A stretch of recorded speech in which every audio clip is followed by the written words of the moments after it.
ఆస్ట్రేలియాలో సిడ్నీ బోండీ బీచ్లో జరిగిన ఉగ్రవాదుల కాల్పుల ఘటన పాల్గొన్న ఉగ్రవాదులు ఇద్దరు తండ్రి కొడుకులని, వారిద్దరు పాకిస్తాన్కు చెందినవారని ఆస్ట్రేలియన్ పోలీసులు ధృవీకరించారు. ఆదివారం జరిగిన కాల్పుల ఘటనలో మొత్తం 15 మంది యూదులు మరణించగా ఒక ఉగ్రవాది మరణించాడు. మొత్తం మరణాల సంఖ్య 16కు చేరింది. ఈ కాల్పులకు తెగబడిన ఇద్దరు సాజిద్ అక్రమ్, నవీద్ అక్రమ్ వీరిద్దరు పాకిస్తాన్ చెందినవారిగా పోలీసులు ధృవీకరించారు. సాజిద్ అక్రమ్ 1998 విద్యార్థి వీసాపై ఆస్ట్రేలియాకు వచ్చి ఆస్ట్రేలియాలో స్థిరపడ్డాడని, నవీద్ అక్రమ్ ఆస్ట్రేలియాలోనే జన్మించాడని, సాజిద్ స్థానికంగా పండ్ల దుకాణం నడుపుతున్నాడని తెలిపారు. ఈ తండ్రి కొడుకులు ఇద్దరు కాల్పులు జరపగా ఘటనా స్థలంలోని 12 మంది మరణించారు. మరో 3 ఆసుపత్రిలో చికిత్స పొందుతూ మరణించారు. మరియు ఒక ఉగ్రవాది కూడా మరణించడంతో మొత్తం కాల్పుల ఘటనలో 16కు చేరాయి మృతుల సంఖ్య. 1996లో పోర్ట్ ఆర్డర్లో పర్యాటకులపై ఓ అగంతకుడు జరిపిన కాల్పులో దాదాపు 35 మంది మరణించారు. ఆ తర్వాత ఇదే అతిపెద్ద ఆస్ట్రేలియా చరిత్రలో జరిగినట్టు అక్కడ అధికారులు వెల్లడించారు. ప్రస్తుతం పోలీసుల అదుపులో ఉన్న నవీద్ అక్రమ్కి ఉగ్రవాది సంస్థ ISIS సానుభూతుడిగా పేరుంది. 2019లోనే పోలీసులు అతన్ని అదుపులోకి తీసుకొని విచారించారు. కానీ అప్పుడు బలమైన ఆధారాలు, సాక్ష్యాలు లేకపోవడంతో అతన్ని వదిలిపెట్టినప్పటికీ అతనిపై సాధారణమైన నిఘా పెట్టామని పోలీసులు వెల్లడిస్తున్నారు. కానీ యూదులు నిర్వహించే 8 రోజులు నిర్వహించే పండుగలో చివరి రోజైన హున్కా వేడుకల చివరి రోజు దాదాపు 1000 మంది యూదులు పాల్గొన్నారు.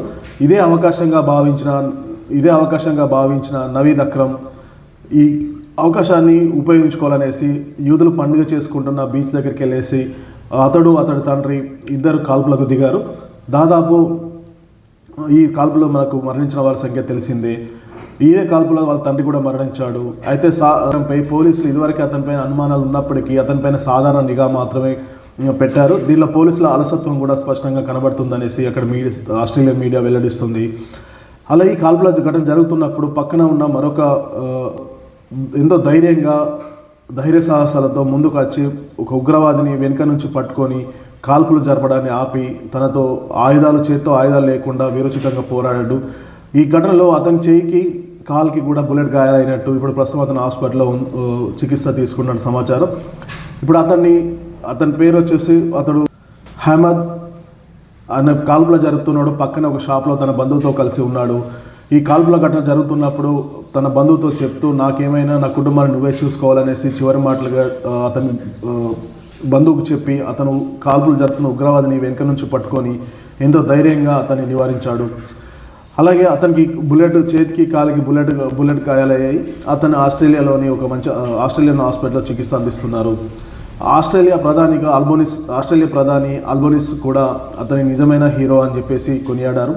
ఉగ్రవాదిని అడ్డుకునే క్రమంలో గాయపడిన ఆసుపత్రిలో చికిత్స పోస్తున్న అహ్మద్ కోసం సోషల్ విరాల్ ఫండ్ పిలుపునిచ్చారు. దీనికి ఒక రోజులోనే దాదాపు $133,000 ఆస్ట్రేలియన్ డాలర్స్ పోగయ్యారని సమాచారం. ముందస్తుగా ప్రచారమైన అహ్మద్ పండ్ల షాప్ నడుపుతున్నట్టు మీడియాలో ప్రచారమైంది. కానీ అహ్మద్ అతను సిరియాకు చెందిన వ్యక్తి అని, ఇతను పొగాకు ఉత్పత్తులు విక్రయించే ప్రత్యేకమైన కన్వీనియన్స్ స్టోర్ నడుపుతున్నట్లు తెలుస్తుంది. ఇతడు సిరియా నుంచి వచ్చి ఆస్ట్రేలియాలో జీవిస్తున్నాడు అనేసి అక్కడ మీడియా వెల్లడించింది. ఏమేమంటే ఉగ్రవాదం ఏ రూపంలో ఉన్నా, ఏ దేశంలో ఉన్నా అది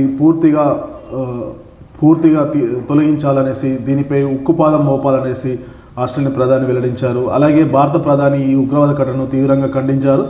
అంతేకాకుండా ఆస్ట్రేలియాకు అవసరమైన సహాయాన్ని కూడా అందిస్తామనేసి ప్రధాని మోడీ ఎక్స్లో పేర్కొన్నారు. ఉగ్రవాదాన్ని ప్రపంచం నుంచి పూర్తిగా తరిమివేయాలనేసి ప్రధాని మోడీ పిలుపునిచ్చారు.